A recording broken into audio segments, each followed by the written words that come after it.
जीवन में आनंद का अनुभव किस तरह से होता है और क्यों हमें नहीं होता, हमें क्या क्या उपाय करने चाहिए कि जिससे हमें जीवन में आनंद मिले। एक बात बहुत ही सही है कि हमारा जो जीवन है कोई बैलगाड़ी नहीं है, आपको ये समझ लेना चाहिए। पूरे दिन एक एक पल, हर घंटे और पूरा जीवन,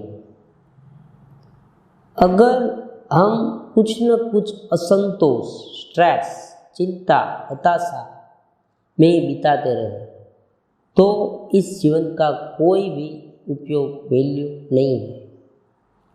जीवन की प्रत्येक पल की वैल्यू हमारे मन में होनी चाहिए। परमात्मा ने हमें जीवन दिया है, उनका मतलब यह है कि हमें हमारा जीवन को योग्य दिशा में और आनंद से बिताना चाहिए। कोई भी एक प्राणी हो, कोई भी जीव हो, कोई भी जंतु हो, उन्हें आनंद की तलाश होती है, सुख की तलाश होती है। कभी ऐसा होता है, देखो मैं आगे ये भी समझाने वाला हूँ कि सुख और आनंद दोनों में थोड़े डिफरेंस है। सुख है फिर भी आनंद न हो, ऐसा हो सकता है।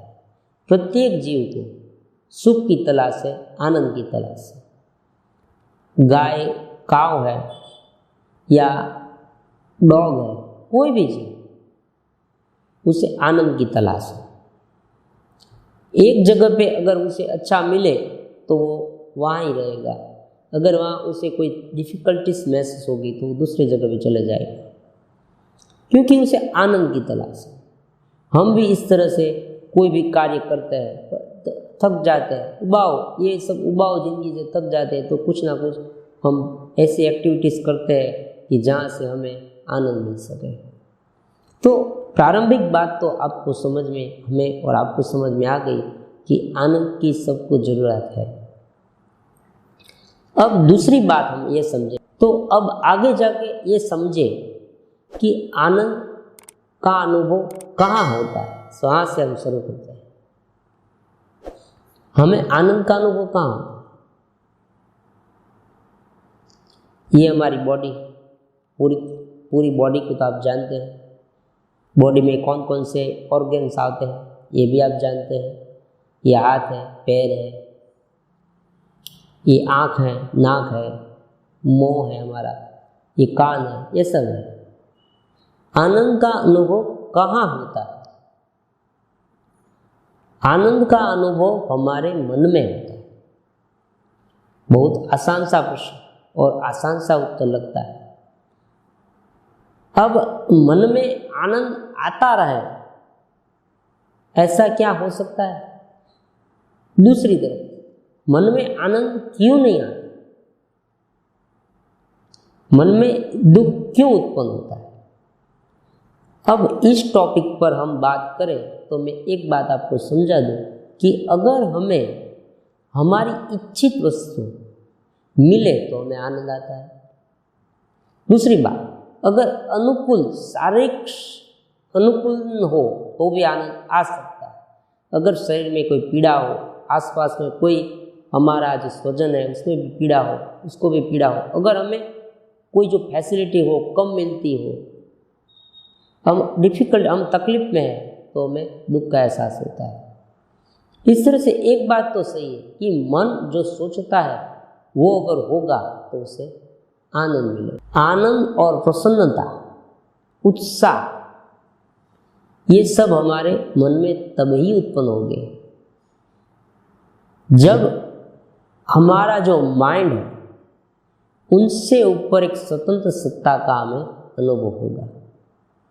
सामान्य तौर पर क्या होता है कि जब हम आनंद का अनुभव करते हैं तो कोई वस्तु पर आधारित होता है। कोई वस्तु मिली तो हमें आनंद मिला, वस्तु चलेगी तो आनंद चला गया। लेकिन यहाँ पर जो हमें आनंद में की बात कर रहे हैं वो कांस्टेंट आनंद है, निरंतर आनंद। उस आनंद को प्राप्त करने के लिए आपको ब्लेसिंग माइंड की आवश्यकता होती है। माइंड के दो प्रकार है, मैं आपको एक बात समझाता हूँ। माइंड के दो प्रकार में आप जानते हैं कि कॉन्शियस और सबकॉन्शियस तो आप जानते हैं, लेकिन इनसे ऊपर जो चित्त है, जो माइंड को भी अनुभव, माइंड का भी अनुभव करता है, वो स्वयं आनंद स्वरूप है। सुख होता है फिर भी आनंद नहीं होता, ऐसा हो सकता है। और आनंद का अनुभव होता है फिर भी सुख नहीं है, ऐसा भी हो सकता है। सुख को हम फिजिकल लेवल पर देखेंगे। हमारे पास जो कुछ भी सामग्रियां है, साधन सामग्रियां, ये मौज की हो या जीवन जरूरियात की हो, अधिक मात्रा में हो, हमें मान सम्मान मिलता हो, हम पर गाड़ी हो, बंगला हो, हमारे पास सुंदर कोई स्त्री, हमारी जो वाइफ है वो भी सुंदर हो, किसी की गर्लफ्रेंड भी सुंदर हो, ऐसा सब कुछ बाह्य जो वो अगर उनके पास है तो ये सुख सुविधा हुई। ये सब हो तो हमें आनंद होता है, ये एक सामान्य बात है। लेकिन कभी कभी ऐसा होता है, कभी कभी नहीं, मोस्टली ऐसा होता है कि सुख हो फिर भी आनंद नहीं, ऐसा होता है। क्या ऐसा होता है? होता है। आपको मालूम है कि जो करोड़पति, जिसके पास बेशुमार मिलकत है, वो भी कभी कभी रात पर सो नहीं सकते, ऐसा भी होता है।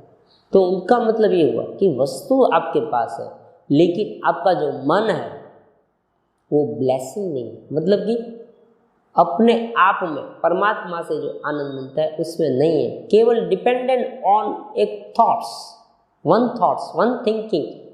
अगर if our mind depend one thoughts and अगर अवर थॉट्स डिस्टर्ब अस, अगर हमारा थॉट्स, हमारा विचार हमें डिस्टर्ब करने लगे तो हमें आनंद नहीं आएगा।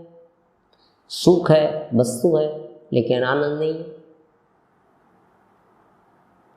हो सकता है अगर जैसे हमें कुछ वस्तु मिले तो तुरंत ही अगर हमारा मन डाइवर्ट होकर दूसरी दिशा में चला जाए कि मेरे पास ये तो नहीं है ना, उसके पास ये है, मेरे पास ये नहीं, तो तुरंत आनंद चला जाएगा।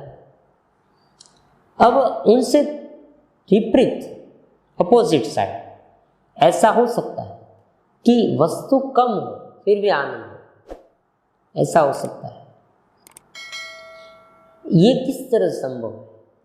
संतोष का भाव, भीतर की चेतना का अनुभव, जो कुछ भी हमारे पास है उनसे हमें पूर्णता, संतोष, ग्रेटिट्यूड, अनुग्रहितता का भाव। मैंने इनके पहले एपिसोड में आपको बता दिया, अनुग्रहितता का भाव जो है इनको हमें डेवलप करना चाहिए तो आनंद मिल सकता है।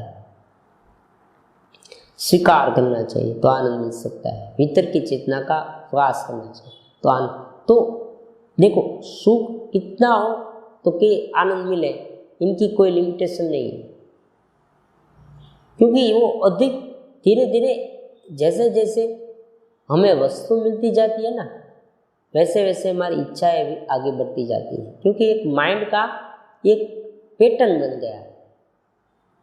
आज हमने जो सोचा कि ये मिल जाए तो आनंद मिलेगा, एक माइलस्टोन हमने स्थापित कर दिया, तो वहाँ तक हम पहुँचेंगे तो तुरंत ही दूसरा माइलस्टोन उत्पन्न होगा मन में, दिमाग में, और वहाँ तक पहुँचेंगे तो तीसरा। इस तरह से वर्णथम भी बन जाए, अनंत हारमाला उत्पन्न होगी। जैसे हिमालय में एक पर्वतमाला पूरी थे, दूसरी, तीसरी, तो इस तरह से अगर हम चलते ही रहेंगे, चलते मन को दौड़ाते रहेंगे तो आनंद नहीं मिलेगा। इसलिए सुख और आनंद में भी भेद है। सुख हो फिर भी आनंद ना हो, सुख ना हो फिर भी आनंद हो, ऐसा हो सकता है।